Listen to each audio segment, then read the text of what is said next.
armas alemãs em território da Ucrânia. É com este contexto que vos peço respostas o mais concisas possíveis sobre se alterar uma linha vermelha, e João Coutinho Figueiredo começa por si agora, é admissível ou inadmissível, partindo que essa linha vermelha é então pela primeira vez a admissão de que se permita que os ucranianos ataquem território russo. Bom, eu tenho que começar por dizer que isso já aconteceu.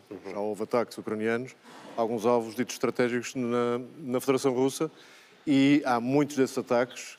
Penso que é uma questão, sobretudo, de estratégia militar, para a qual eu não estou qualificado a responder, mas parece-me evidente que ataques a fontes de ataques à própria Ucrânia são ela de natureza defensiva, mais do que ofensiva.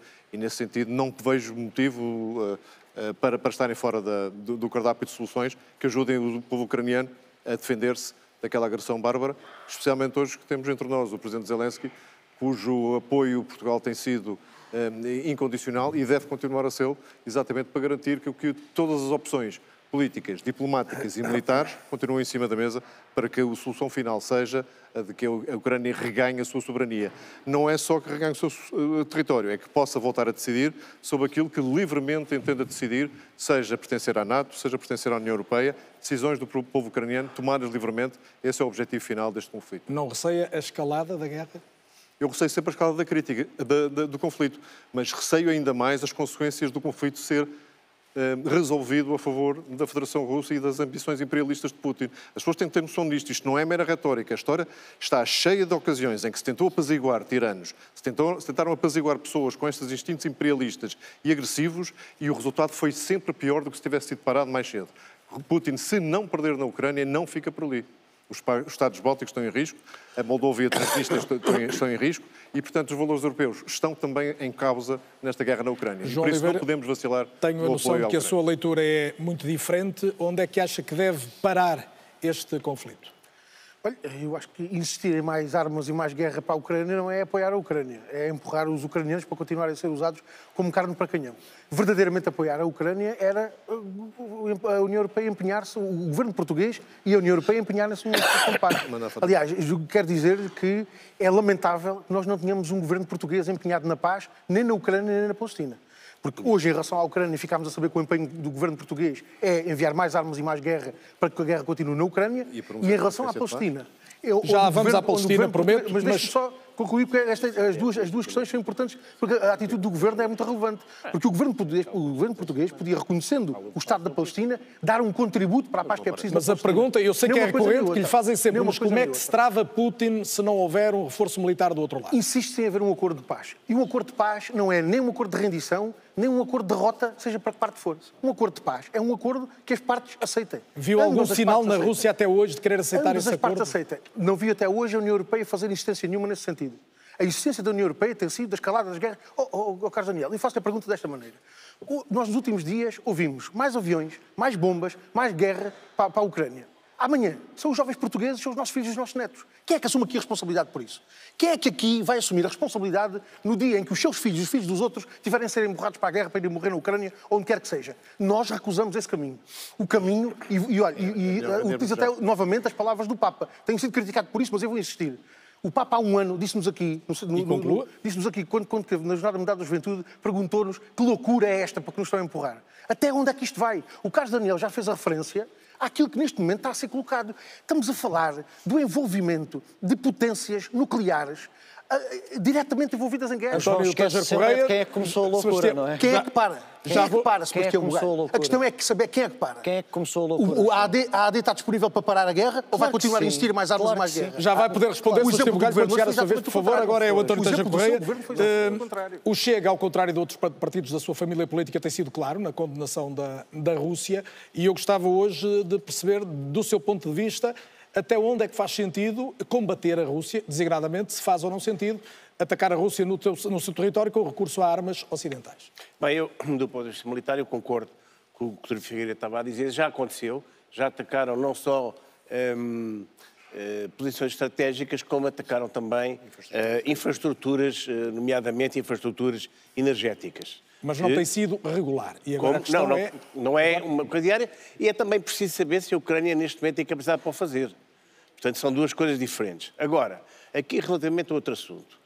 Nós, obviamente, que sabemos, e já o disse, nós faremos a paz que a Ucrânia quiser. A linha A. A linha B, Para haver paz tem que haver força. Ou seja, não é uma Ucrânia em estado de fraqueza que vai negociar a paz. Só uma Ucrânia que se sinta forte, que tenha força, é que eventualmente pode negociar a paz. E quem é que pode dar força à Ucrânia? Todos nós, desde os Estados Unidos da América à Europa. Agora, a União Europeia, sim, claro. E agora, há aqui um outro elemento que ainda ninguém falou em cima da mesa, é que está a ser organizada uma Cimeira da Paz, na qual nós já decidimos que vamos participar ao mais alto nível.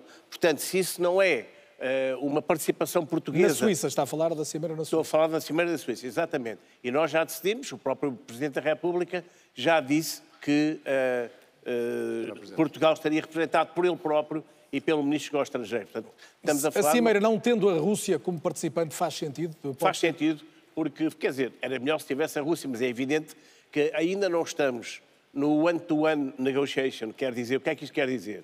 Quer dizer que as negociações em termos internacionais normalmente começam com um pivô ou dois pivôs que falam com as partes diretamente a nível dos pivôs. Não falam as partes diretamente. Isso é uma segunda fase. Mas alguém falou com a Rússia? Neste caso, aparentemente, não. Como? Neste caso, aparentemente, ninguém falou com a Rússia. Não, mas, quer dizer, não falam, as partes não falam diretamente numa primeira fase. Doutor Teixeira Correia, então deixa-me perguntar-lhe, porque já o ouvi sugerir a ideia de uma cooperação entre a Ucrânia e a Rússia, portanto está aqui a dizer-nos que só é defensor da cooperação entre esses dois Estados no dia em que a Ucrânia tiver o mesmo nível de forças que a Rússia. É isso que está a dizer? Não, no dia em que a Ucrânia fizer a paz nos seus termos com a Rússia. É um bocado Vou ouvir a opinião agora da Marta Temido. Marta Temido, como é que... Até que ponto vai o seu receio de que as consequências possam ser, de facto, e não há como fugir a esta imagem de uma guerra à escala mundial, se de facto houver uma escalada que faça com que a Rússia se sinta com legitimidade para retaliar face ao Ocidente e não apenas atacar a Ucrânia? Muito bem, vamos lá ver. Receio face a uma guerra, acho que todos nós temos e seria uma insensatez não ter. Porém, 2 ou 3 temas. Em primeiro lugar, a questão da paz na Ucrânia. É evidente que todos nós somos pela resolução diplomática dos conflitos e gostaríamos que se iniciassem discussões de paz. A questão é que as condições para essa paz têm de ser aquelas que também a Ucrânia entende que são aceitáveis. E a questão da integralidade do seu território, fora questões de segurança alimentar, fora questões de desarmamento de alguns aspectos nucleares, são absolutamente essenciais e, portanto, enquanto isso não estiver garantido, não há possibilidade para este conflito. Sejamos também realistas. Quando nós dizemos que apoiamos a Ucrânia, e a visita de hoje foi naturalmente muito simbólica, mas foi apenas o reconhecimento de um trabalho que tem sido feito pelo país desde há 2 anos a esta parte. E que, aliás, o acordo que foi assinado também não nos parece que tenha nada de especialmente novo, até poderia ser eventualmente mais generoso. Se nós dizemos que apoiamos a Ucrânia humanitariamente, institucionalmente, politicamente, financeiramente e militarmente, nós, obviamente, temos que admitir que se fornecemos mísseis de longo alcance e que se há ataques... O Sr. Borrell também diz hoje, na linha do que está a dizer, que a União Europeia não pode impedir nem obrigar os Estados de fazer uma coisa ou outra. O problema é que uma decisão da Ucrânia não vincula só a Ucrânia. Não é? Naturalmente. Mas a questão é se esses mísseis podem ser utilizados ou não podem ser utilizados contra...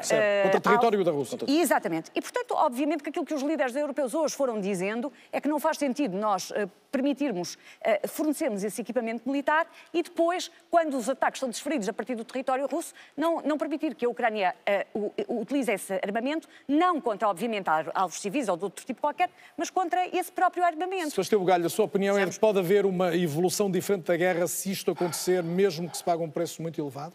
Eu aqui julgo que é relativamente consensual, pelo menos nos partidos que são defensores da Ucrânia e defensores da vitória da Ucrânia, que qualquer incursão em território russo deve ser apenas meramente estratégica, infraestrutural do ponto de vista da energia ou estrutural do ponto de vista militar. Mas pode sempre ser um pretexto para a Rússia retaliar. Portanto, ataques civis na Rússia parece-me algo altamente impossível e uma linha vermelha. No sentido em que, obviamente, que tem que ser firme, tem que ser uma linha vermelha, de que é a Rússia que está em guerra com a Europa, não é a Europa que está em guerra com a Rússia.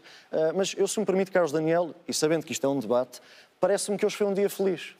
É um dia feliz a democracia portuguesa, no seu cinquentenário, receber o presidente de um país que está a defender a sua democracia, que foi invadido por um primeiro-ministro, e eu sei que teria sido recebido também por um primeiro-ministro do governo do Partido Socialista, e sei que foi hoje recebido pelo primeiro-ministro do governo da AD e por um presidente da República eleito pelos portugueses. Portanto, nós hoje... é um dia de festa para a democracia portuguesa, porque a democracia portuguesa hoje mostrou que está ao lado da paz, ao lado da Europa e ao lado da solidariedade com os ucranianos. A questão é se chega à paz efetiva sem aumentar o nível da guerra. Nunca pode haver festa com guerra. O nosso objetivo, e a democracia portuguesa, e eu espero que isso seja consensual, o nosso objetivo é a paz ucraniana, é a derrota de Vladimir Putin. Caso contrário, a segurança dos nossos filhos, que o João Oliveira falava, que eu também não quero ver na linha da frente de batalha, ficou entregues a Vladimir Putin. Eu, sinceramente, seria um pouco estranho ver defender a vitória de Vladimir Putin na guerra quando ele foi o maior financiador dos partidos de extrema-direita na Europa nos últimos 10 anos. Sebastião Bugalho, mas acha que é isto que está em causa? Mas, não vamos poder agora entrar nessa troca de opiniões, senão... Mas é que nós estamos a discutir um problema que é tratado com uma ligeireza que é uma coisa absurda. Quer dizer, nós estamos a falar de uma hipótese que está a ser colocada de ataque a um país que é uma potência. E o João Oliveira já deixou claro... quer transformar isto num dia de festa da democracia e num está colocada a sua réplica, eu quero ouvir, João, compreenda agora. Ligeireza é chamar nazi a um governo eleito como você fez. E eu peço desculpa ao João Oliveira e ao Sebastião Bugalho. Sem caracterização. Eu, num outro tipo de debate, permitiria a vossa troca de opiniões, que até pode ser bastante interessante, mas temos de tentar equilibrar não só os tempos, como, obviamente, a dimensão das intervenções e a oportunidade delas. Catarina Martins, a Catarina tem sido muitas vezes crítica do que a União Europeia não foi capaz de fazer, pela paz, designadamente. A União Europeia está no rumo certo quando coloca a Ucrânia no centro da decisão sobre o que fazer a seguir? Bem, a Ucrânia tem o direito a defender-se e as tropas russas devem retirar do território ucraniano. E isso é certo, isso é justo. Em tempos, houve um alto quadro da NATO que propôs à Ucrânia perder partes do seu território em troca de entrar para a NATO e fazer-se uma paz em que a Ucrânia perdia território para a Rússia. Isso parece-me que era uma proposta inaceitável. E eu acho que nós devemos apoiar a Ucrânia na sua autodeterminação e no seu direito ao seu território. Dito isto, não deve haver ligeireza em nenhuma destas discussões. Nada me choca mais do que os generais de sofá que tão facilmente querem mandar os filhos dos outros para a guerra. E nós temos visto isto na Europa, nomeadamente com as declarações do presidente Macron em campanha europeia dizendo coisas absurdas. Eu espero que o bom senso impere e que o apoio à Ucrânia seja feito sempre na medida em que se consegue defender o território, apoiar um povo, como aliás também fizemos bem quando acolhemos 8 milhões de refugiados que saíram da Ucrânia, mas nunca para fazer uma escalada de uma guerra nuclear. Aliás, o presidente Biden alertava para esse perigo há muito pouco tempo. Não quero crer que tenha de ser eu a citar este cuidado. Mas eu acho que hoje é um dia muito importante e eu queria assinalar isto também. É um dia muito importante porque o Conselho Europeu está finalmente a discutir se impõe sanções a Israel. É desastroso que seja preciso a morte de mais de 15 mil crianças para o Conselho Europeu começar este debate. Mas é tão importante que a União Europeia não tenha dois pesos e duas medidas e seja muito clara. Vou tentar e acabe que, gerindo o tempo, possamos voltar a esse tema. Pedro Fidalgo Marques, neste momento também se discute, e gostava da sua opinião, até porque relaciona isso sempre com a questão ambiental, até que ponto é que é possível investir mais em defesa sem desproteger aquelas que são outras necessidades fundamentais como o ambiente. E até porque tem falado muitas vezes também do dano que os próprios conflitos geram no planeta. Nessa questão, o que se tem visto, e o PAN tem estado claramente do lado da defesa da Ucrânia, inclusive a condecoração que hoje Zelensky recebeu foi uma proposta de Inês Sousa Real na Assembleia da República. Mas o que temos que ver, e o próprio Zelensky tem referido isso, é que além deste drama humanitário de vidas que se estão a perder na Ucrânia, da sua soberania e da sua direito à autodefesa, temos também uma questão ambiental. O próprio Presidente Zelensky disse que tem claro que a primeira é muito mais relevante. Tem os solos contaminados. A primeira muito mais grave são vidas que se estão a perder. Mas temos também que ver esta perspectiva até de nem é preciso ser médio prazo. Quando tem os seus solos contaminados que põem em causa a sua autonomia alimentar, falamos de alimentar as populações. Quando falamos que tem destruídas as suas instalações de saneamento básico ou tratamento de águas residuais, que também vai garantir a sua saúde. Por isso, o PAN até o que tem proposto nesta questão ambiental, e já que falamos de aumentar a indústria da defesa, da indústria da guerra e esta indústria do armamento, é que existe esta contribuição extraordinária sobre os lucros excessivos, de forma a garantir que também não há essa escalada e esse aproveitamento com o sofrimento dos outros, com o sofrimento alheio e com a miséria, e que essa contribuição extraordinária sirva para apoiar a ajuda humanitária de quem está realmente na guerra, de quem necessita, quem está a sobreviver a ela, e também esta reconstrução da biodiversidade, da parte ambiental, natureza, da infraestrutura, como falávamos desta infraestrutura de saneamento básico. Algo que nós damos como garantido hoje em Portugal e que na Ucrânia está a ser destruído. E a questão essencial que coloquei nesta ronda, até que ponto vai o seu receio de que uma escalada do conflito leve a uma guerra de dimensão planetária? Nós aqui o que estamos a falar, e que tem sido claro, é a direito à autodefesa da Ucrânia. E, como já foi referido, haver estas incursões estratégicas e militares a algumas infraestruturas militares, energéticas, estratégicas, é algo que tem acontecido. Haver uma incursão em território russo, acho que isso seria um erro, porque nós o que temos que falar e o que temos que pôr em cima da mesa é a defesa da Ucrânia, na Ucrânia passar a atacar a Rússia. Francisco, aos seus olhos, há aqui o risco de uma guerra mundial se de facto houver uma escalada do conflito? Há sempre o risco de uma escalada do conflito, mas, mais uma vez, temos de ser pragmáticos. A Ucrânia foi invadida pelo Estado russo, foi invadida por Vladimir Putin. É bom também separar o povo O ponto aqui é até onde é que tem que ir ajudar a Ucrânia. Exatamente. Já temos tido o envio de militares. Esta situação é bem mais complexa do que apenas fazer incursões militares em solo russo, porque temos o caso da Bielorrússia, por exemplo, que é um terceiro país que também tem rockets, também tem tropas nas fronteiras ucranianas, e aí o que é que decidimos? O que é que podemos fazer em relação a isso? O que o LIVRE defende é que devemos atuar sempre segundo o direito internacional e todas as regras. E todas as armas que são enviadas de defesa para a Ucrânia têm de também ser escrutinadas por nós para saber que tipo de uso é que é feito. Não podemos matar civis, não podemos ir para além das regras do direito internacional. E, portanto, a posição do LIVRE é clara. O povo ucraniano deve decidir quando e como acaba esta guerra, sempre. Cabe-nos a nós apoiar, mas sempre, claro, com o escrutínio quando falamos desta indústria militar e de uma possível escalada do conflito. Muito bem, ia pedir-lhes agora a maior concisão possível, porque não queria deixar de passar o tema da imigração, é um tema absolutamente nuclear nas preocupações de todos nesta altura, mas para podermos ainda tratar de mais alguns assuntos, pedia-vos mesmo a maior concisão, um minuto, se possível, na resposta de cada um, para podermos tratar mais temas, sabendo que estes debates têm sempre essa dificuldade acrescida. E Francisco, começava desta vez precisamente por si, porque o Francisco já disse que em relação ao Pacto das Migrações temos cláusulas feitas pela extrema-direita. Ou seja, isto só pode piorar?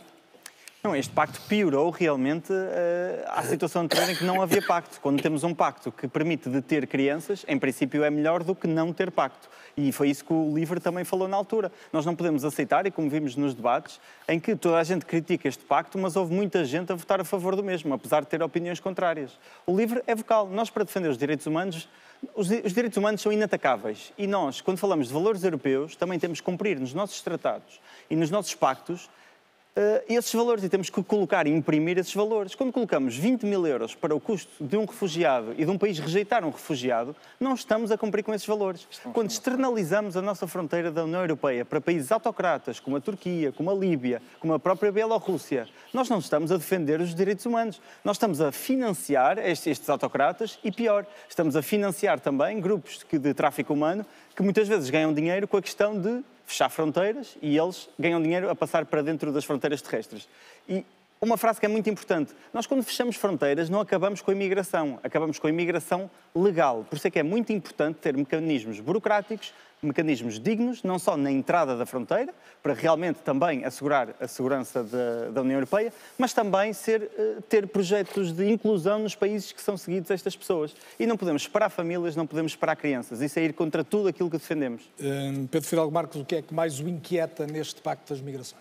Quando falamos do Pacto das Migrações, falamos de uma questão também de proteção de direitos humanos, e acho que é preciso voltar um bocadinho atrás, que existe, e falar no caso de extrema-direita, este discurso de ódio, este discurso de medo e desinformação, que fala como se a Europa tivesse as portas escancaradas. Isso é mentira. Há regras estabelecidas. Nós temos em Portugal um visto de 6 meses para quem quer vir procurar trabalho. Tem que pedir um visto, vem procurar trabalho ao final de 6 meses. Se não cumprir os requisitos, o visto expira. Mesmo o que temos de falar Mas temos 400 mil pessoas à espera E aí temos de falar, ou seja, temos de falar, por exemplo, quando falamos da AIMA tem que funcionar, o sistema que tem que ser aplicado, neste caso falamos dos aeroportos, que ainda não está a ser aplicado, que era suposto ser agora o concurso aberto em julho e que está atrasado, porque o que não pode acontecer é, imaginemos todo um de nós, estamos a fugir de situações de morte, de pobreza, de fenómenos climáticos extremos, estamos a tentar até fugir no Mediterrâneo, como acontece com alguns barcos, muitos sofrem catástrofes, outros são denunciados a quem está a ser a fugir. Se um de nós estivesse a fugir de situações de morte, gostava que a União Europeia estivesse a denunciá-lo e a mandá-lo para quem o pode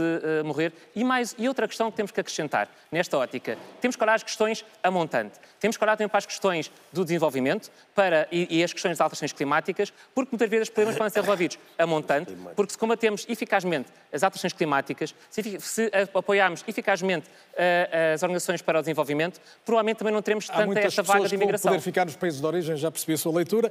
Marta Temido, tem dito que este pacto para a migração e asilo é melhor do que não haver pacto nenhum, mas como sabe tão bem como eu, há uma série de entidades, desde logo imensas ONGs, e falo de algumas das mais emblemáticas, a Amnistia Internacional, os Médicos Sem Fronteiras, não são ONGs desconhecidas, que estão claramente contra globalmente este pacto. Porque é que algo que lhe parece que é positivo faz com que tanta gente não goste? Carlos Daniel, eu peço desculpa, mas eu vou voltar atrás num ponto, porque há bocado o Sebastião Bugalho disse que a visita do Presidente Zelensky era um dia de festa. E eu não posso deixar de ficar muito incomodada por isso, porque acho que é uma demonstração de uma grande imaturidade.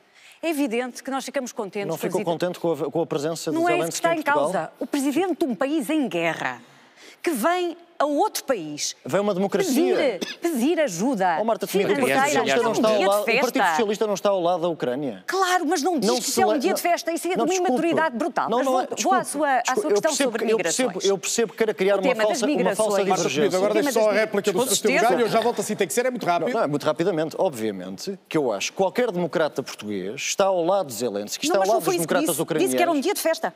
Porque nos 50 anos da democracia portuguesa... Acha que isto é uma forma de celebrar os 50 anos da democracia portuguesa? Recebermos o presidente de um país invadido e que está a lutar pela sua democracia. Claro que sim, claro que celebro com ele e claro que espero... Celebra com ele o quê? Os mortos ucranianos? E claro que espero celebrar com ele a vitória ucraniana, Marta Temido. Escusa de inventar pontos para divergir comigo... Não é inventar, eu já vou falar do muito claro. Eu tinha pedido para este tema maior concisão, já abri uma exceção, não posso abrir outra. O grande tema das migrações, na nossa perspectiva, do Pacto de Asilo e Migrações, é... Este pacto não é o pacto que assinaríamos, mas temos a noção, com a alteração do contexto político que se prefigura, aliás, as coisas vão ainda ficar mais complicadas. E quem fala de revisão do pacto, como é o caso da ADI, está o quê? A pensar que vai colocar os migrantes que chegam à Europa no Ruanda, como diz o Partido Popular Europeu, que vai construir muros com dinheiro europeu, como diz a sua família política. É isso que é rever o pacto. Mas a questão da separação, pelo menos das crianças dos pais para si, não é uma linha vermelha aquilo que falava peço desculpa, mas não há separação. Eu não usei a palavra retiração. Desculpem, os menores não acompanhados avançam. Os menores que vêm com a família são colocados, são retidos com as suas famílias, mas não são separados das suas famílias. Agora, ficam todos retidos. Gostamos? Não. Achamos que é a melhor solução? Não. Para a próxima, talvez nos repatriados, mesmo que isso para a próxima, talvez todos estará de acordo, mas tenho ouvido falar muitas vezes a necessidade de rever este pacto. Ora, este pacto acaba de ter sido possível. E não foi fácil, foram 4 anos a negociá-lo. O que é que o faz crer que vai conseguir mudá-lo a seguir ou influenciar uma mudança? Como é evidente, quando alguém se candidata a um cargo é porque quer aplicar-se ao máximo, e eu confio muito na minha equipa para conseguirmos fazer o nosso trabalho e melhorar este pacto. Se somos críticos do pacto, temos que o melhorar. Mas falamos de um documento que a AD acaba de aprovar. Carlos Daniel, se me permite, só porque eu acho que estes debates sobre a Europa, e especialmente sobre matérias de imigração, precisam de seriedade e precisam de verdade. E mais uma vez, eu digo com muito pesar, porque eu tenho estima pessoal pela doutora Marta Temido, mais uma vez, a doutora Marta Temido tentou colar à minha candidatura algo que a minha candidatura, que a Aliança Democrática, é contra. Que é a política. Desculpe, eu não a interrompi enquanto... Eu não a interrompi enquanto dizia inverdades sobre a minha candidatura, portanto eu peço-lhe que me deixe terminar. Carlos Daniel, como todos os portugueses ouviram em casa e todos ouvimos aqui neste painel, a doutora Marta Temido colou à nossa candidatura, colou e disse que nós, em relação ao Pacto de Asilo e Migrações, éramos a favor da política de Ruanda. Como podem ver nesta notícia assinada no Público, nós somos os dois contra a política Ruanda. O PPE a delegação portuguesa do PPE, o PSD e o CDS foram vocalmente contra essa política. Sabe quem é que é o autor dessa política, Marta Temido? É o governo socialista da Dinamarca. Sabe quem é que tem muros físicos em Espanha? O governo socialista espanhol. Portanto, peço por uma questão de seriedade, para tentar colar o nosso programa, que é humano, humanitário e sério, a outros governos, porque eu não faço o mesmo consigo. Mas agora tem que ser a Marta Temido a replicar também rápido, que eu tenho que avançar. Pergunta. Eu não faço o mesmo consigo. Que o seu programa, da sua família política, defende muros financiados com fundos europeus e colocação de pessoas noutros países. Verdade ou mentira? Responda-me só. Desculpa, não mostres papéis. Marta Temido, eu posso-me levantar... Não mostres papéis. Posso levantar e entregar-lhe o programa da Aliança Democrática. Está a ver? Não, nada do que a senhora está a dizer está no meu programa. Mas ouça, isso não é verdade. Isso numa família política. Marta Temido, Sebastião Bugalho, o debate é interessante, mas o debate hoje é 8 e, portanto, peço que percebam isso e vou avançar necessariamente. Não é verdade. António Teixeira Correia, Sebastião Bugalho, agora não estamos a ouvir de todo e eu peço agora que compreendam que temos mesmo... João Oliveira, eu farei avançar e estou a controlar os tempos, portanto, permitam-me que avance mesmo. Teixeira Correia, o senhor já disse que este pacto das migrações é uma grande armadilha. Isto quer dizer o quê? Quer dizer que é uma armadilha? Para quem? Mas antes de dizer, é uma armadilha porque obriga determinados países a receber, quer queira, quer não, um determinado número de migrantes, é perfeitamente inaceitável. Não, obriga, e por outro, obriga. Não pode obriga. E depois também diz que os tais 20 mil euros aqui citados por países que não querem são pagos por países mais ricos. Portanto, todo ele é um conceito que vai atacar a soberania dos países. Porquê? Porque cada país é que deve determinar qual é a imigração que quer e que precisa, e nós somos a favor da imigração. No entanto, fazer aqui alguns reparos. Imigração de alguma, não é? André Ventura ainda ontem dizia que temos de priorizar quem fala português e que não venham do Bangladesh, do Paquistão ou da Índia. Nós fomos os primeiros a alertar de uma bomba relógio chamada imigração. E agora toda a gente fala. Bom, primeira nota. Segunda, estive ontem em Vila Nova, Mil Fontes, no Alentejo. Recomendo aos meus colegas de painel que vão lá, falem com as pessoas que têm medo, falem com as pessoas que vivem aterradas e que falem com as pessoas que têm que sair de Vila Nova, de Mil Fontes e de outros sítios no Alentejo porque não conseguem ter condições de vida. O senhor está a traçar relação direta entre imigração e insegurança em Portugal. Aqueles completamente. E depois tem mais uma coisa. Os imigrantes vão entrar em Portugal com base em VVTLs. Sabem o que é um VVTL? É um visto de validade territorial limitada que é uma exceção a Schengen. Ou seja, é uma exceção que só em casos extremos, por exemplo, a não documentação das pessoas, ser preciso um visto por razões de saúde ou por segurança pessoal. E o senhor é contra que esteja generalizada a sua utilização? Com certeza, porque não é isso que Schengen quer. Aliás, Schengen quer visto Schengen, não quer VVTLs. Agora, tem uma coisa, é que o VVTL, a pessoa entra em território português e depois, como não há barreiras entre os países, porque a livre circulação em Schengen é um facto, quem vem para cá passeia livremente pela Europa, o que é contrário à lei. Eu só queria citar aqui uma coisa, que em 2022 havia, segundo a Pordata, 800 mil imigrantes registados. Destes, 1/3 vive em risco de pobreza. Estes novos que chegaram aos tais 400 mil, muito provavelmente o número de 1/3 será aumentado para maior risco de pobreza. Ora bem, o que é que a pobreza gera fundamentalmente? Violência. Não necessariamente. Quer se queira, quer não. É o rastilho que mais cedo ou mais tarde vai gerar violência. Nós temos que tomar cuidado com isso. Nós temos que ver quem é que nós queremos em Portugal, as empresas, as pessoas que são necessárias para entrar, com certeza. As pessoas que são em excesso, Portugal não tem, porque nós temos que fundamentalmente tomar conta de Portugal e dos portugueses. Ora, se nós... Não temos de tomar conta dos que moram cá, vivem cá e trabalham cá e pagam impostos cá? Não, trabalham cá com certeza. E os que não trabalham? Os que não trabalham não vêm para cá. Os que vêm para cá vêm para trabalhar. Não é? Que é uma coisa que eu vi no Alentejo, que em vez de se integrarem em Portugal... Mas estão a trabalhar. Não, muitos deles não estão. Não estão? Não estão. Muitos deles são, infelizmente, vítimas de redes de tráfico humano e de escravatura. Também. Para concluir, é o seguinte. A integração, com certeza, mas é a integração segundo os moldes portugueses. Não é segundo aqueles que eles querem fazer os portugueses integrarem os deles. Não temos tempo para explorar mais o que seriam os moldes portugueses. Daria seguramente muito tempo para conversar. João Oliveira. Olha, Carlos Daniel, eu queria, se calhar, abordar esta questão da imigração começando por fazer uma pergunta. Quem é que quer viver num país destes? Quem é que quer viver no país que o Chega quer construir? O Chega quer que Portugal seja um país de ódio, onde as pessoas andem a olhar por cima dos ombros, umas para as outras, desconfiadas e com medo. Nós queremos exatamente o oposto disto. E estas concepções antidemocráticas, xenófobas, racistas. Agora a pobreza está associada à violência. A imigração está associada à criminalidade. Este tipo de concepções são as concepções que querem virar o povo uns contra os outros, os trabalhadores uns contra os outros e o povo uns contra os outros. Para quê? Para ficarem mais facilmente à mercê daquilo que tem trazido a imigração na lógica em que o Chega defende, que é uns legais, uma meia dúzia de legais e uma grande imensidão de gente remetida para a ilegalidade, para a irregularidade, para a clandestinidade, para ficarem sujeitos à exploração, à escravatura, à miséria, à pobreza, a situações de A verdade é que nós temos, independentemente das causas, nós temos esse problema para gerir hoje. Exato, Carlos Daniel. E temos-lo num grau que está colocado muito para lá daquilo que era imaginável. Nós tivemos há dias notícias de imigrantes deixados à morte no deserto, à sede e à fome, com o alto patrocínio da União Europeia, com o financiamento da União Europeia pagos a organizações que, pelos vistos, se dedicam. Não é o alto patrocínio. A União Europeia tem um acordo com esses países e esses países depois... É esse tipo de concessões, é esse tipo de concessões que está por trás do Pacto para as Migrações, em que as famílias políticas do PS e da AD aceitaram a cedência a esse tipo de concessões desumanas, bárbaras, de tratamento das pessoas, para evitar a crítica da extrema-direita. Ou seja, escancararam as portas à ideologia xenófoba e racista da extrema-direita.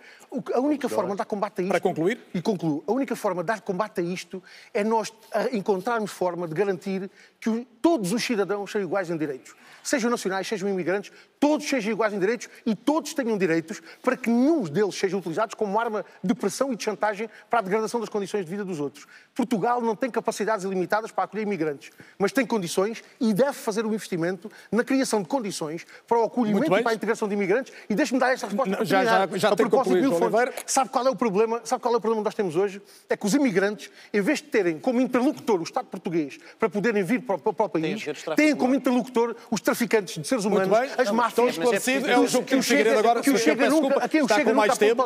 Eu tenho que gerir os tempos e ser o mais democrático possível. Isso é que é notável. Eu tenho imensa pena de não ter mais tempo e condições para os deixar falar. Às máfias nem aos traficantes de seres humanos. Não vamos chegar ao limite de ter que desligar microfones, mas eu vou, obviamente, impor a sequência do debate e é a vez do João Coutinho Figueiredo que tem reclamado... Isto que assistimos agora, Carlos Daniel, é sintomático, porque das variedíssimas intervenções, não houve uma proposta concreta como é que se trata do problema, que é aquele que mais diretamente afeta a dignidade das pessoas que nos procuram. Já me vai dizer qual é, mas eu queria perceber, porque o João Coutinho Figueiredo tem defendido uma triagem mais eficaz dos imigrantes, quer na Europa, quer na forma como eles são mais acolhidos em simples Portugal. ainda, tem defendido que as regras que já existem sejam aplicadas, nomeadamente em Portugal.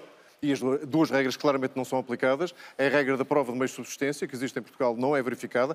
Os dados do Eurostat dizem-nos que no quadriênio 20 a 23 apenas foram expulsas de Portugal por falta de meio de subsistência 25 pessoas. E nós temos um período de teste para mostrar que isto é efetivamente ridículo. O período de teste foram aquelas 5 ou 6 semanas em que os acordos de Schengen foram suspensos por ocasião da visita papal, onde houve várias centenas de pessoas que aí sim, havendo verificação, não entraram no espaço nacional por motivos vários, incluindo esses. Portanto, essa primeira regra não é aplicada. Uma segunda é no preenchimento no sistema automático de pré-agendamento para a AIMA. A AIMA que aqui, Marta Temido, tem que assumir as responsabilidades do governo do PS de ter desmantelado o CEF e criado uma confusão tremenda.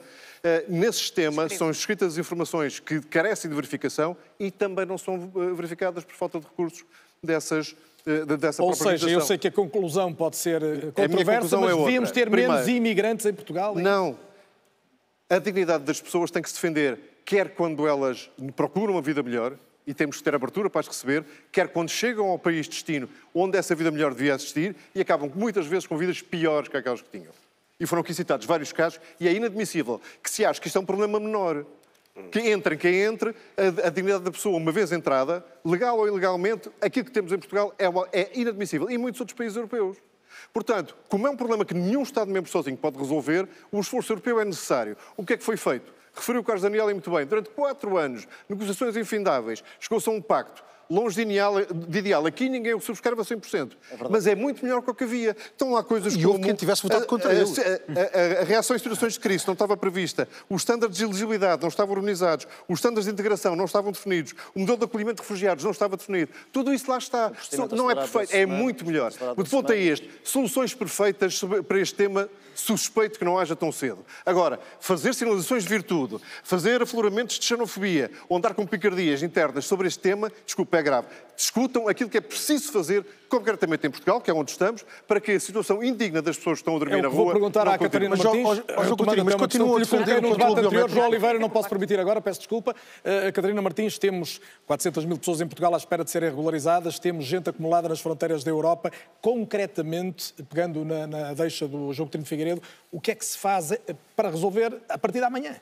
E os outros 400 mil seguintes? Investir em canais seguros e em integração. Eu queria dizer o seguinte, quando nós falamos aqui das consequências concretas em direitos humanos do Pacto das Migrações, eu ouço PS, PSD, Sebastião representa também o CDS, e liberais a lamentarem essas consequências que atacam os direitos humanos, mas votaram favoravelmente o Pacto das Migrações. Eu diria que isto é a definição de um voto lamentável. Lamenta-se, mas votou-se. É um erro.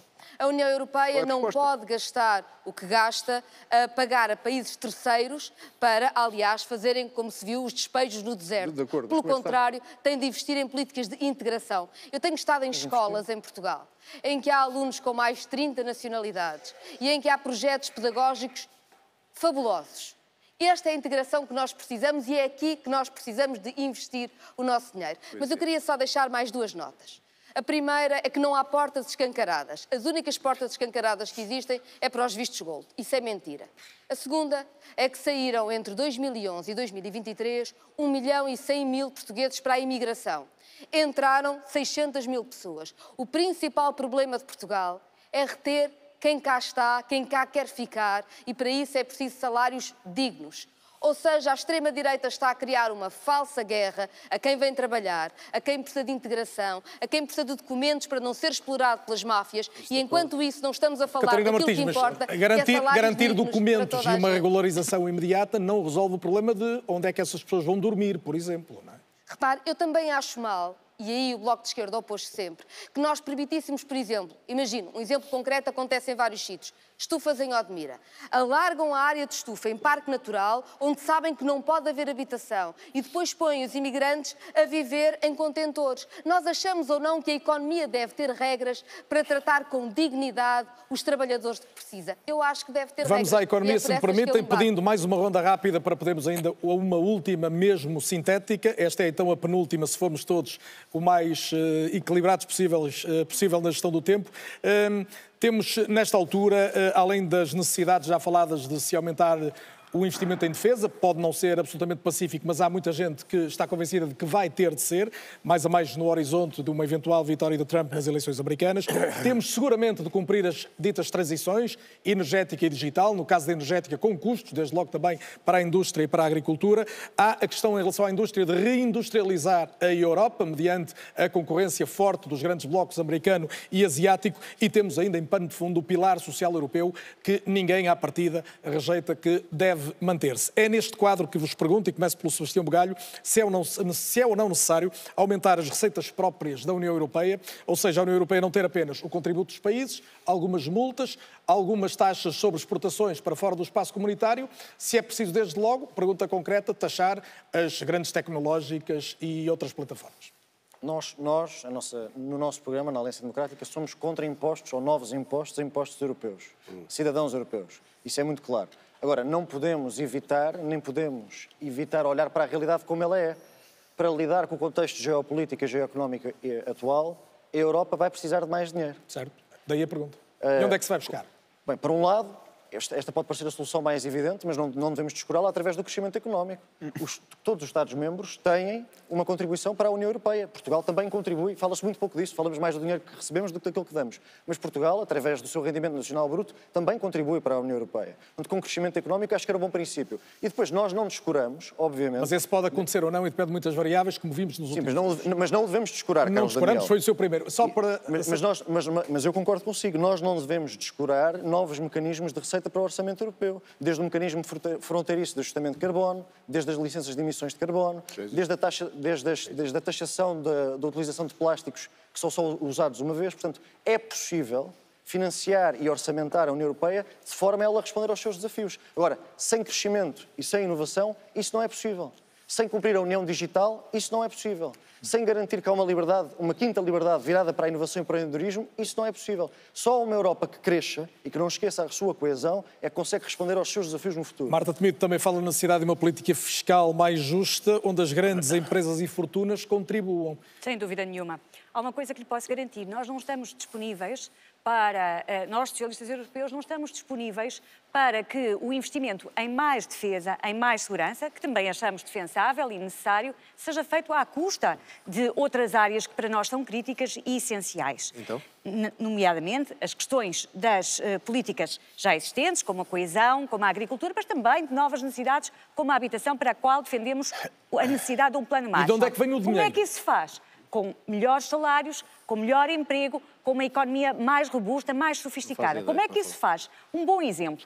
As agendas mobilizadoras que foram implementadas no contexto do PRR pelo anterior governo, aliando academia, aliando empresas, aliando polos tecnológicos e garantindo melhores respostas, melhores produtos novos, inovadores, na área do medicamento, noutras áreas, que são sujeitos a entrar no mercado com regras muito mais geradoras de lucro, que são suscetíveis de sem embargo disso, taxar as grandes fortunas faz parte. Estava a falar da área da receita, certo. A área da despesa. Nós defendemos, de facto, que em matéria de justiça fiscal haja um combate completo e muito assertivo à evasão fiscal e também essa questão da taxação de alguns aspectos, designadamente da tributação mínima das grandes multinacionais, que é um tema cuja diretiva tem de ser transposta até ao final do ano e que permitirá que entidades que estão nos Estados-membros e tenham lucros acima dos 750 milhões de euros sejam taxadas a 15%. Isso também contrariará um outro aspecto que é muito relevante, que é os países andarem a competir uns com os outros pela instalação destas grandes empresas. Muito bem. João Coutinho de Figueiredo fala muitas vezes da necessidade de escolhas a este nível. Para se conseguir acudir a algumas áreas, é preciso, desde logo, aumentar receitas, claro, do seu ponto de vista, e como? É que é preciso dizer isto com toda a clareza. Sem crescimento económico, a economia é um jogo de soma nula. Para alguém ficar melhor, outro tem que ficar pior. Portanto, a única maneira de resolver, e incluindo boa parte dos temas que falamos aqui esta noite, temos de ter, de facto, pôr a Europa a crescer. Mas isto não basta dizer desta maneira. Tem que se perceber como é que é possível. E a Marta Temido é o que é mais um exemplo de que nós tivemos durante 8 anos que o PS não faz ideia como é que a economia cresce. Acha? Com agendas mobilizadoras. Não, é totalmente diferente. Aquilo que estamos a enfrentar na Europa, e um pouco no mundo, é totalmente diferente. Mas nós precisamos de milhões e milhões de pessoas. Precisamos de milhões e milhões de pessoas a tentar novas soluções para problemas. Alguns deles novos, outros antigos, mas milhões de pessoas a tentar. A energia dinâmica que a Europa perdeu ao longo dos últimos 15 anos é absolutamente inacreditável. E por isso temos um PIB europeu que era maior que o dos Estados Unidos há 15 anos atrás e hoje é menor. A população europeia é muito maior que a dos Estados Unidos, portanto, o nosso PIB per capita está a criar um problema gravíssimo, que é não vamos conseguir reter pessoas suficientemente qualificadas na Europa daqui a pouco tempo para fazer face aos desafios que são muito importantes. Portanto, o crescimento económico faz-se como na Europa, copiando aquilo que a Europa fez bem até ao princípio do século, que é integrar mercados. Sempre que integrou mercados, sempre tornou mais fácil investir, trabalhar, viver, comerciar, trocar conhecimento com outros Estados-membros, a Europa cresceu. E, portanto, falta fazer aquilo que ainda está por fazer no mercado único de bens e serviços e avançar determinadamente para o mercado único de energia, para o mercado único dos transportes, para o mercado único bancário, para o mercado único dos mercados capitais. Porque boa parte dos problemas que aqui estamos a ver é que ideias europeias geradas em grande número, porque essas estatísticas existem, os europeus continuam a ser inventivos e capazes de criar, por exemplo, patentes. Não conseguem financiá-las a criar aqui as suas empresas que um dia possa pagar continuamente. João Oliveira, no seu ponto de vista, como é que os europeus podem viver melhor e acudir a tantas necessidades, designadamente algumas que lhes são caras, como a saúde, a habitação? Olha, colocou questões de natureza fiscal e questões de natureza económica. Eu não sei quanto tempo tenho para isto, calculo que não seja muito. Vou tentar fazer isso em síntese, num exercício contra a favor. Olha, começo talvez por este aspecto. Já ficámos a saber que é possível as multinacionais pagarem só uma taxinha de IRC de 15%, com Coutrinho sim. Com o Coutinho, sim. É possível que as multinacionais paguem só 15%. Com o CDU, tem não. Graça que eu nem falei nós somos contra a taxação mínima das multinacionais a e somos a favor da articulação de Portugal com os outros países para garantir a taxação efetiva das multinacionais e já agora com taxas de IRC que não fiquem abaixo de uma papelaria, de um restaurante ou de uma mercearia. Segundo lugar, somos contra a perspectiva da redução do orçamento da União Europeia. Achamos que ele deve ser reforçado. Somos contra a ideia de que ele deve ser financiado com impostos europeus. Achamos que ele deve ser financiado com os contributos dos Estados em função do rendimento nacional bruto. E estamos de acordo com a ideia de haver articulação entre os países em termos fiscais para se encontrarem formas de concretizar a taxação onde ela hoje não é possível em função da atuação ser multinacional por parte de algumas empresas. Em terceiro lugar, o regime de privilégios de que goza os capitais, que ainda agora ouvimos também o João Coutinho Figueiredo a defender. Nós achamos que a opção deve ser outra. Deve ser a articulação entre os Estados, por exemplo, para acabar com os offshores, para garantir que o regime de privilégio fiscal que constitui os offshores acaba. Do ponto de vista económico... Último ponto. Do ponto de vista económico, portanto, de questões fiscais à parte, do ponto de vista económico... Tem que ser mais conciso nisso. Já gastou mais que um minuto. Pronto, mas ainda assim ainda ficaram algumas por tratar, porque as questões são muitas. Mas do ponto de vista económico, olha, defendemos uma coisa muito importante. Sabe o que é? A defesa do princípio da unanimidade nas decisões que são tomadas ao nível do Conselho, porque as decisões são tomadas... A manutenção da unanimidade, ou seja, não haver mais decisões por maioria. A manutenção da unanimidade e a possibilidade do seu alargamento sempre protege em casa uma política fundamental para cada um do Estado. Dou-lhe um exemplo disto e porque é que isto tem relevância com as questões económicas. Portugal tem uma zona económica exclusiva que é a terceira maior da União Europeia. A Alemanha tem uma pequeníssima e para a Alemanha o setor pesqueiro é praticamente irrelevante. O facto de não haver regra da unanimidade na decisão da política comum de pescas significa que a Alemanha, sem setor das pescas, tem 7 vezes mais capacidade de decisão. Está dado o seu exemplo, João Oliveira. Eu tenho, obviamente, perguntas boas para fazer. Deixe-me concluir a ideia só com 15 sempre a pedir para concluir. Com 15 segundos. Mas com isso leva mais Nós precisamos de uma política que atenda às especificidades do nosso país e que permita ao nosso país libertar o seu potencial produtivo, criando riqueza e criando postos de trabalho. Qual é a receita do Chega para a Europa ter mais recursos e poder distribuí-los melhor? Porque o Chega também se preocupa com as políticas austeritárias e com a forma como a classe média sofre com elas. Sim, sim, é verdade. Eu acho que o desenvolvimento económico, como dizia Estou a citar o Coutinho Figueiredo, é fundamental. Esse crescimento económico pode ser feito com várias vertentes. Primeiro, facilitar créditos e projetos a empresas privadas, pequenas e médias empresas, que é esse o nosso tecido empresarial principal. Em Portugal, o exemplo da execução do PRR foi terrível, porque foi beneficiar o setor público em detrimento do setor privado. Para nós é uma linha vermelha. Eu só gostava de dar aqui 2 dados onde também que custam muito a Portugal, nomeadamente a corrupção. Segundo a Transparência Internacional, a corrupção custa 20 mil milhões a Portugal por ano. Portanto, as medidas anticorrupção são fundamentalmente medidas para Portugal e para a economia. Só para lhe dar 2 exemplos. A saúde, com todas as suas vertentes e todas as suas esse número já foi muitas vezes rebatido, é só para lhe dar não temos tempo hoje para voltar ao tema dos 20 mil milhões. É só para lhe dar um exemplo de grandeza. Custa 15 mil milhões por ano.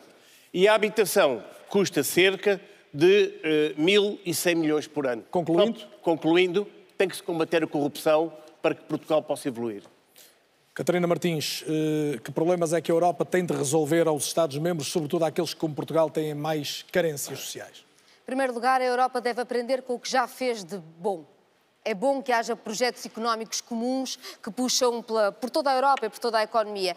O Airbus foi um projeto público europeu que foi um sucesso e é um sucesso do seu tempo. Precisamos agora também de ter esse tipo de projeto em áreas como a saúde, para podermos ter cuidados de saúde inovadores e medicamentos a baixo custo, como precisamos ter seguramente, por exemplo, na questão digital. Porque é que a Europa há de estar a olhar para o Google americano e com medo do TikTok chinês e não ter ela própria uma capacidade de ter uma plataforma digital que seja centro de competências, de cultura, de jornalismo, de ciência? Pode-se fazer isso. E, claro, há a questão climática. Isso precisa de receitas, sim. Nós não achamos normal, no Bloco de Esquerda, que a Amazon possa passar anos em que tem impostos negativos. Paga 0, menos do que 0. Não pode acontecer e também, claro, já o dissemos, se queremos combater a corrupção, acabemos com os offshores. Mas há aqui um elefante no meio da sala de que eu queria falar. É que as questões sobre o investimento da União Europeia têm, neste momento, um obstáculo, que é o facto de haver muita pressão para se dirigir o investimento para os mais variados setores da economia, todo para o setor do armamento. Isso é feito pela aliança da direita com a extrema-direita, mas, na verdade, o seu pivô é o governo alemão, onde estão socialistas, onde estão verdes, como o PAN e o LIVRE, onde estão liberais, e que estão, neste momento, a dizer à União Europeia que esqueçam o investimento na transição justa, que esqueçam o investimento na transição climática e estão a apostar tudo no armamento e continuam, até ao dia de hoje, quando o Conselho Europeu está a discutir sanções contra Israel, continuam a permitir que as armas alemãs vão para Netanyahu continuar o genocídio em Gaza. E eu quero ouvir o Francisco Paupério, que está em clara desvantagem de tempo, e, portanto, Francisco, gostava que o pudesse aproveitar dizendo-me como é que a Europa consegue, ao mesmo tempo, reduzir a dependência energética, fazer a transição e não perder competitividade económica, porque já está, e já foi aqui dito por várias pessoas, distante da competitividade garantida, por exemplo, na economia americana, e não falemos sequer dos asiáticos, em particular da China, que obviamente sabemos que funcionam com regras também diferentes. Bom, permita-me só falar antes um pouco sobre o Pacto das Migrações, porque foi dito aqui que não havia alternativa a este pacto. A esquerda e os verdes estavam disponíveis para conversar sobre este pacto. Quando assumem esta posição política de que este não é o pacto que queríamos, não era o pacto que desejamos, era o possível, não era o pacto possível. Foi o pacto que estes grupos quiseram. E tem que assumir essa coragem de não querer negociar com outros partidos que estariam dispostos a isso. Ponto 1. Voltando aqui à parte da transição energética e desenvolvimento económico. Houve também um assunto que ainda não foi falado, que é a questão do PRR. Nós vamos ter que pagar o PRR e vai começar neste mandato, em 2027. E será neste mandato em que vamos ter que também aumentar as receitas próprias. E apesar de ouvir aqui dizer que não quer novos impostos, como ouvimos o Sebastião Bugalho, a verdade é que pode chegar até 40% do PIB em 2027 para pagar o PRR. E aí pergunto, será através de redução de outros fundos comunitários, de política agrícola comum, ou então...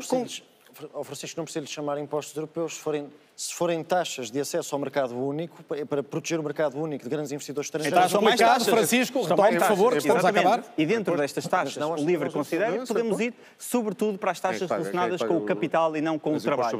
Nós vemos, sobretudo, que quem recebe pouco dinheiro paga muitas vezes mais impostos do que quem recebe muito dinheiro, porque também o consegue esconder, dar um número de...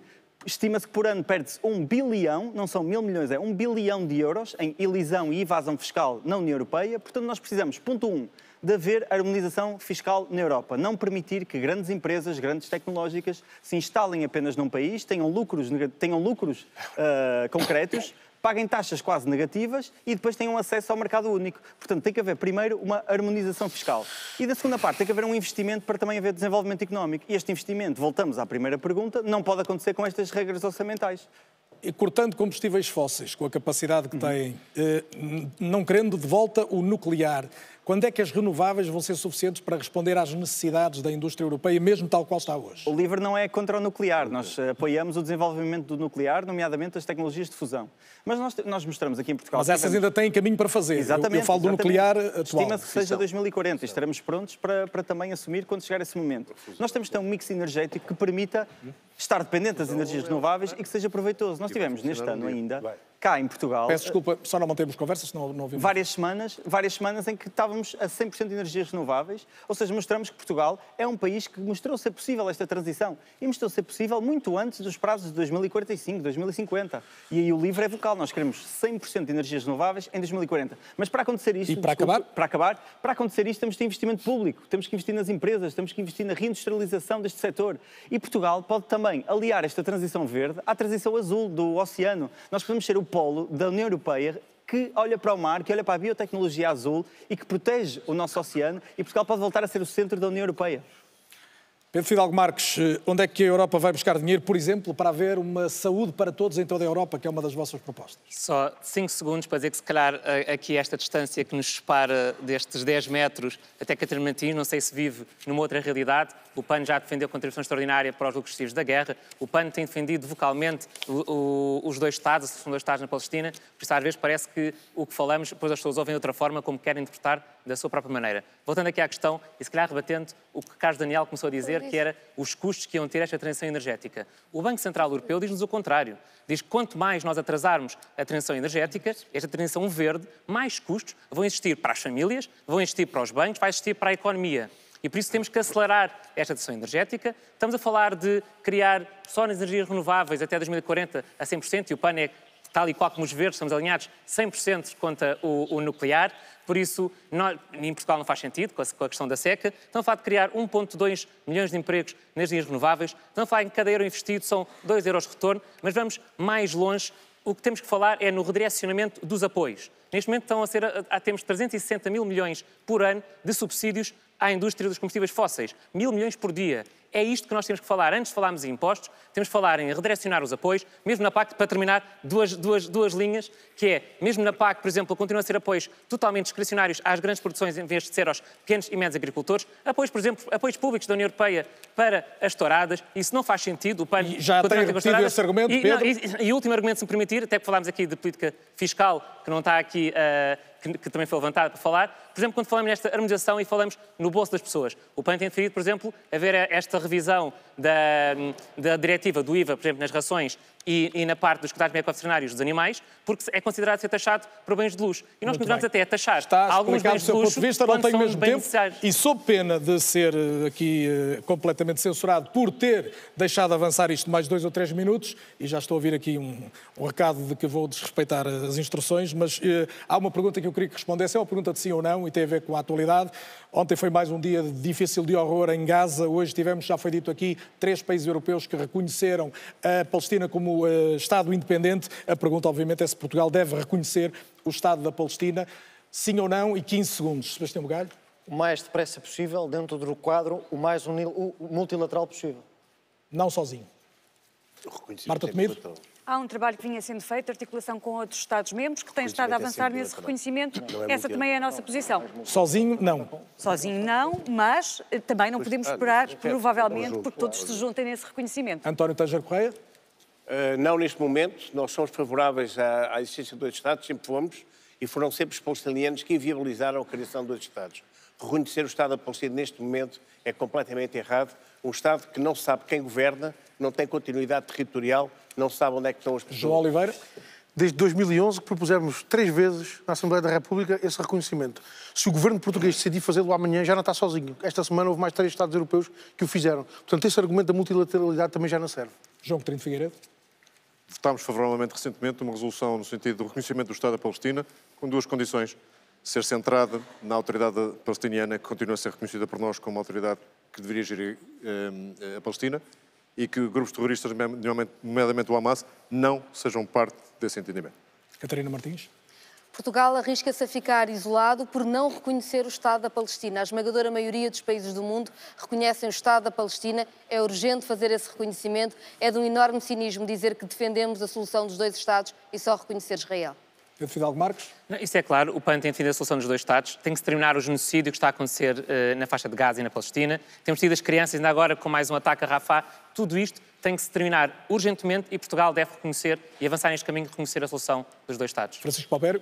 Desde a fundação do LIVRE, em 2014, que propusemos em todas as geringonças ser uma condição essencial o reconhecimento da Palestina. Continuamos a apresentar projetos de resolução e, portanto, somos favoráveis. E este é o momento certo, com outros países a fazer, este é o momento certo para reconhecer a Palestina como Estado. E este é um momento já um pouco prolongado para terminar este debate, obviamente com o agradecimento pela vossa presença esta noite na IRTP. Foi muito bom ter todos os candidatos dos partidos que têm representações parlamentares ou em Portugal ou em Bruxelas neste debate da IRTP.